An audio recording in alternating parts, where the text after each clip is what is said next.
y'all. So I've got a bag of home style meatballs. To that, we're adding a packet of ranch seasoning. Sprinkle that all over the top of these frozen meatballs. And a packet of au jus gravy mix. That gets sprinkled on top as well. This is gonna be such a great snack for your next game day, watch party. For our wet ingredients, got my measuring cup right here. And we're starting with half a cup of beef broth.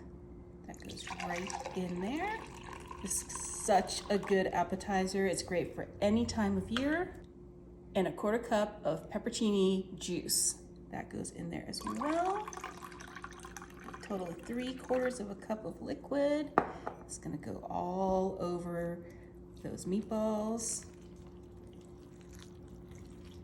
You know that sometimes we do game day meatballs and they're all kind of sweet. So I'm gonna do a spicy, savory one this time.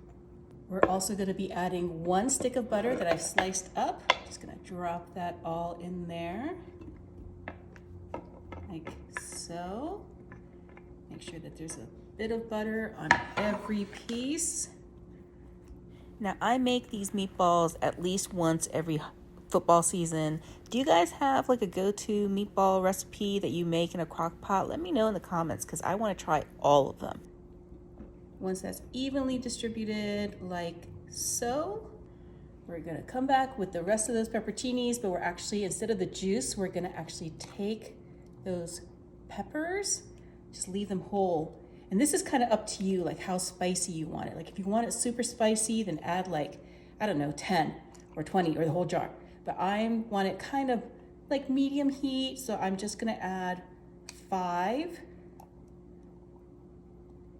like that. And put the lid on this and set this on low for 3 to 4 hours.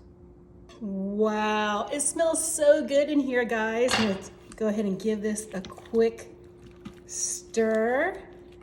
If you love Mississippi pot roast, you are going to love these meatballs. Let me go ahead and grab one.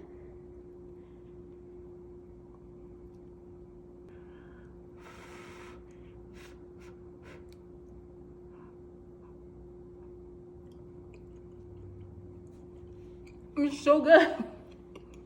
It's hot, but it's just like a Mississippi pot roast. You guys need to make this for your next game day, watch party.